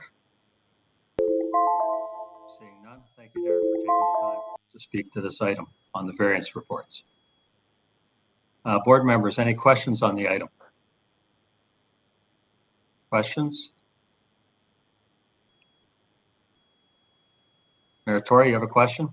We're on the operating variance report, correct? Yeah, 10-1, I had 10-2, 3-4. I noted the commentary in here, quite a bit of commentary about that. I just wasn't quite sure I understood the upshot of it on the overtime, the what do you call it, premium pay? Premium pay. And I was just concerned because obviously I sort of understand the reasons why the overtime is where it is, and I understand that that's a function part of the fact we're trying to constrain it in the budget. So I get all that. I just wanted to know sort of how we get to where we are at the end of the year, because I saw what was here, but it's just, because it's always the case that you sort of expect maybe things will change over the course of the rest of the year, and it talks about a new normal and all this kind of thing. So I just wanted to get a few comments if we could from either Mr. Veneziano or from the chief on that. Thank you. Yeah, go ahead, Tony. Thank you, Mr. Mayor. Premium pay has been a pressure for us probably for the last 4 to 5 years, where and it started with the moratorium where we didn't have the officers, so callbacks and overtime became much more prevalent and increased our premium pay expenditures to the point where I just signed in again. It's north of $60 million a year, and I think we all agree that that's not sustainable. It's not sustainable financially. It's not sustainable operationally, and it's not sustainable from even an officer wellness perspective. So what we're doing with premium pay is, and so now some of this premium pay now in 2021 is driven, especially in the last few months, by some of the things that are going on in terms of our enforcement of the Emergency Measures Act, as well as the demonstrations and protests that both city staff and us have had to respond to. We looked at the premium pay, and what we've done, we basically have said we've got to manage within the envelope that we've provided. If you remember, it was cut back quite a bit. And so we've met with our with the command, we've met with our senior management team and allocated their premium pay, and basically we'll be holding them accountable for ensuring that they come in within the envelope that we give them. It's something that we will be monitoring very carefully, because I would suggest that is probably the biggest pressure that we have right now. And it's not just on the uniform side. Our inability to hire and replace civilians in key positions has also required that workload now be transferred to those that are currently there, and therefore they incur premium pay. And some of the stuff that they have to do is legislated stuff that we just can't get around doing, as well as supporting the organization, keeping our operations going, and at the same time, some of these people are also supporting some of the initiatives around police reform, missing persons that also require our attention. So I guess the short answer, Mr. Mayor, is that it's on our radar. We are carefully monitoring it and managing it. And for like the reasons I mentioned, it's something that we definitely want to get control of and are doing our best to do so. And that's why through the variance report, we don't want to surprise the board at the end. We actually want the board to know that it is something that we're looking at. The next variance report will give us a little bit more information, and certainly we can answer any questions that you may have at that point as well. Thank you. Thank you, Chair. Thank you for that. Board members, any further questions on any of those reports? 10-1, 2, 3, or 4? Seeing none, anyone wish to speak to any of these items? Can I have a motion to approve the 2021 budget variance reports? Item 10. Motion to approve, Mayor Tory. Could I have a seconder? Ms. Morgan. All in favor? Any opposed? Item number 10 carries. We'll now move forward to item number 12, which is the annual reports from special constable employers. And we have a deputation on that. Derek, when Derek is ready. Hi, can you guys hear me? Yes, we can. Oh, that means Zuby never muted me on the last item. See, I sat here silently. I didn't make any noise. So in this report, it has a picture in it which mentions on it community involvement and promotes equity. For example, if I were ever to be falsely arrested by a TTC special constable, they now know that a few meetings back here, I claim the right to have any matter it may result in to be resolved in a court of equity jurisdiction, and there were no objections to that. And further, in regards to equity, I just want to point out that in Dove Audio versus Bank of Montreal 1992, the Supreme Court of British Columbia mentioned that in Snell's equity, there is a discussion of suretyship in which it is stated that contracts of suretyship fell within the concurrent jurisdiction of equity. Again, that goes back to the whole when former Deputy Chief Shauna Coxon admitted to me in front of Miguel, by the way, that the Crown is the surety for the person we have. So in this report, it also says, as part of the TTC's response to the COVID-19 pandemic, the TTC launched a mask campaign and Presto card giveaway. Also, the head of Special Constable Service is responsible for the general supervision of Special Constables. In July 2020, Andrew Dixon was appointed as head Special Constable Service. I just want to take this moment to acknowledge and accept Special Constable Andrew Dixon's oath of office, which ends with the last sentence, "So help me God." And this is from a recent City of Toronto news release regarding COVID bylaws. Extending the city's COVID-19 bylaws will help mitigate the risk of virus transmission through proven public health measures, including physical distancing and wearing a mask or face covering. Whether it's the mask campaign the TTC launched or the Presto card giveaway, which would relate to what's known as fare protection, which both have to deal with bylaws, I just wanted to explain to Special Constable Dixon why there is no definition for bylaw to be found in TTC bylaw number 1. This is from Patak versus Sabah 2004, where the Ontario Superior Court said, bylaws are regulations, ordinances, rules, or laws adopted by a corporation for its government. The function of a bylaw is to prescribe the rights and duties of the members with reference to the internal government of the corporation, the management of its affairs, and the rights and duties existing between the members inter se. That's from Mackenzie versus Maple Mountain Mining Company, 1910, I guess a Court of Appeal case. I wanted to point out that inter se is Latin, which means between or among themselves, of a right or duty owed between the parties rather than to others. Back in regards to the TTC's mask campaign mentioned in this report, during the same City of Toronto news release, Dr. Davila mentioned that we continue to use the data to inform our decisions, and today's step is no different. One piece of data TTC special constables may not be aware of if they are out and about on the system enforcing the mask bylaw is from Dr. Bonnie Henry from British Columbia, and I provide the YouTube link, which is on the asymptomatic spread of COVID.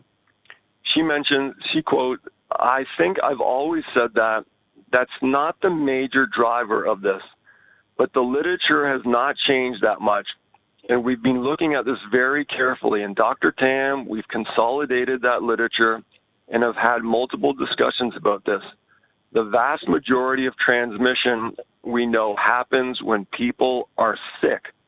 So there's no need to enforce mask use, as transmission only happens with people who are sick, and people sick with COVID, if it is deadly as we've been told, would be too sick to leave the house, let alone are probably in the hospital and not taking public transit." So back to promoting equity. This is from the Supreme Court of Canada in 1991 in Marcheshuk versus Dominion Industrial Supplies Limited. Equitable estoppel is where a representation is made by one party and relied upon by another to that person's detriment. The party making the representation will be estopped from following a contrary course of action. This concept has been modified to mean a basic sense of fairness and equity.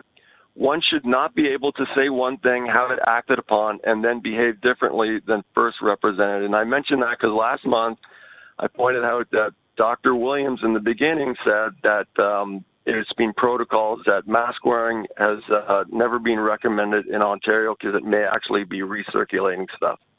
Okay, thank you, Derek. You're at 5:20, so I've got to wrap you up. Thank you very much. Any questions for Derek? Seeing none. Thank you, Derek.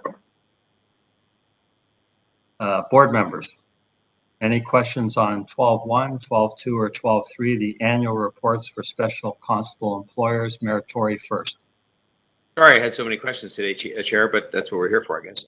I had, just in looking at the Toronto Community Housing, and I guess it's a question I should properly ask them, and I have a chance to meet with them once a month, but I just took note. I went through and read all these, different things that these special constables occupy themselves with, and a lot of them are, disputes between neighbors and things you, I guess, might expect in these neighborhoods. But I did take a note of the fact, I was trying to find it here, because I did turn the page down. I took note of the fact that there were quite literally, there it is here, 5,002 of their calls were for parking enforcement. And I just wondered, and I guess it's a question I should direct to them, but I'm thinking to myself again on the cost effectiveness basis, this is just not like, and I probably the case is, it's the case that our officers, our parking people don't have, the authority or whatever to be able to go and check on these kinds of things. But 3,764 of those were parking violations, 1,086 on parking information. And I'm just thinking to myself, we're paying these people, and it just doesn't strike me as being good. But I don't know if there's anybody in our shop that can comment, or whether I should just direct my comments to TCHC when I see them later this week, early next week. So it's not a good use of time, in my view, for them. Chief, can anyone speak to that? Yeah, I'm just going to ask Myron, can you add any clarity to that?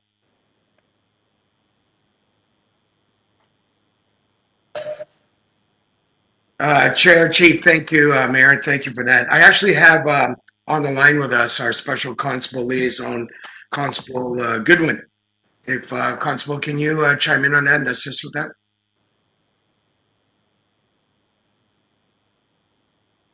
Yes, good morning. So the Special Constables do acquire their own MLEO status, so they are allowed to write their own tickets. It's not the Toronto Police Service attending for those matters. If you require numbers regarding the statistics for their tickets and cost effectiveness, I can acquire that information for you. Okay, thank you very much. That's fine. Thank you. Further questions, board members? Anyone wish to speak to this item? Seeing none, can I have a motion to receive item number 12? Motion to receive, Mayor Tory, seconded by Ms. Kostakis. All in favor? Any opposed? Item number 12 carries. We'll now move forward to our final item on the public agenda, which is the annual report, April 1st, 2020 to March 31st, 2020, grant applications and contracts. I have a question of TPS. Does anyone else have questions? Seeing none. Chief, I just have one question. It might well be for the CAO, I think. And that is, I notice under comments on grant applications, it often says that the chair signed the contract and it gives a date.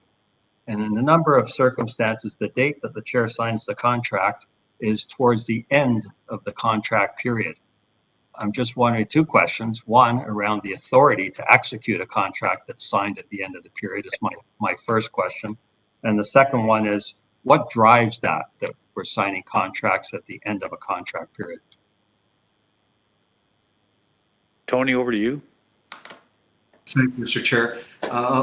We're dealing with the ministry on these, and certainly whenever we can, we'd like any contract, it should be signed before the actual contract starts.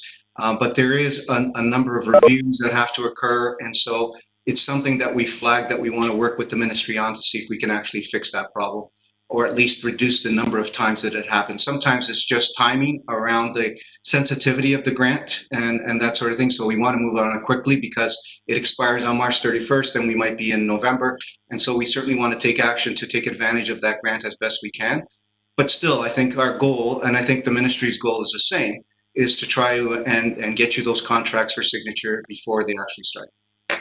Just kind of a follow-up question to that. So in instances where the contract is signed near the end of the contract period, I assume monies are spent during the beginning of the contract period, or certainly before it's signed by the chair. If that's the case, are we all right? Are we covered in terms of authority to do that? Sounds to me on the face of it that we're not, but I just want to make sure that we're okay. Well, again, I think you're absolutely right. There's a risk, obviously, that somehow the province doesn't give us the money. I think normally we have documentation that it may not be a contract, but a firm commitment that in fact they will pay for any expenditures that we incur under that contract. So that's why it's still in our best interest to try to get those contracts signed before, so you eliminate that risk that does exist. I don't say it's a big risk, but certainly a risk that nonetheless we need to be aware of. Thank you. Board members, TorontoRe. Not on this, sir. I was waiting. I thought you were going to be finished. I have something else when you're done. That's my last question. Any further questions on this one? Seeing none, anyone wish to speak to this item? No. Board members, can I have a motion to receive item number 13? Councillor Ford, seconder. Seconder for item number 13. Ms. Kostakis, all in favor? Any opposed? Item number 13 carries. Troy, did you have something you wanted to raise? That's the last item on our agenda. Yeah, just two things briefly, Chair. First, just going back, I was quite happy with the recommendation made with respect to the board's special fund, and we passed over it, and I didn't hold it down. But I was conscious, and I was thinking about this as I was reading the thing last night, that there are a number of, most of the money that goes out is these tiny little grants to little events that happen around the city, and I only wanted to make sure that we went through that list, maybe somebody has, and that by putting a moratorium, which I agree is the responsible thing to do, that we're not kind of literally imperiling some event that you know, is something that shouldn't sort of go under simply because we do have a balance in the account. And I agree it's smaller than it normally would be because of the lack of these auctions. So I just hope that it's just a comment that maybe somebody in the board, which they probably have already done, will just look down that list and make sure there's not any of these events where the sort of the sole $2,000 they get from anybody to put on the event is from us, and the thing will then collapse because if it's a worthwhile event. So if somebody could have a look, I'm sure as they have from that perspective, because you said to me we'd write a check for $2,000 out of the balance of, what is it, $300,000 still there. I'd say, well, fine, rather than have the event go down. So that was just a comment, I guess. Yes, Mayor Troy, I can assure you that staff in the board office have done that. They've looked at all our future expenditures and appropriated those expenditures accordingly so that we're not leaving anybody short. We're just making sure that the board understands we can't take on more at this point in time. Right. And then I have one other comment on a totally different matter whenever it's time, if it's time now or some other time. Now is good. Pardon me? Now is fine. Well, I had thought I would do this in the private meeting, but you know what? I mean, I should say it in the public meeting because I think it's important to be heard there, although it's not inconsistent with what I already said yesterday. And that is that I use the word review, and I think a lot of people have chosen to sort of interpret that as if when I talk about reviewing what happened with respect to the police and their involvement in the whole series of events leading to the dismantling of an encampment at Trinity Bellwoods Park, that the review implied on my part that there was something wrong. I used it more in the context, and a better word might have been debrief. But what I meant by that was the following, which is, first of all, after any operation of this kind, and I said exactly this yesterday, I'm sure that the police and the city, debrief themselves and look at how it all unfolded and try to learn from that and see if there are ways in which it could be done better. Even if it's done perfectly, I think it makes sense that you'd have a debrief, and I suspect in operations of this size you do. I have made the point quite a few times, and I want to just make it again one more time now. The police were only there. If it had been simply a matter of the City of Toronto streets to homes outreach teams talking to the people experiencing homelessness, and the Parks and Recreation people talking about how the parks have to be available for all to use, and the encampments can't be a permanent part of that, there wouldn't have been any police necessary at all, because there was no resistance being provided by people experiencing homelessness to having a conversation about accepting offers of different kinds of housing. The police were there because there was a real danger, and I think any objective examination of the video coverage of the event, will show that there were people quite aggressively throwing themselves at fences and doing various things that would have had any city staff member or a homeless person potentially concerned about their well-being and their safety.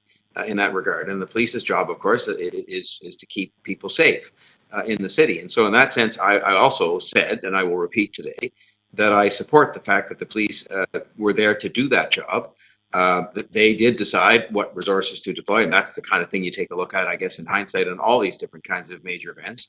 But I would also point out that in an environment where there were quite a few, shall we say, animated people there on the protest side, all of the whole thing ended up unfolding without, as far as I could know from all the reports I've read, any serious injuries or any injuries at all.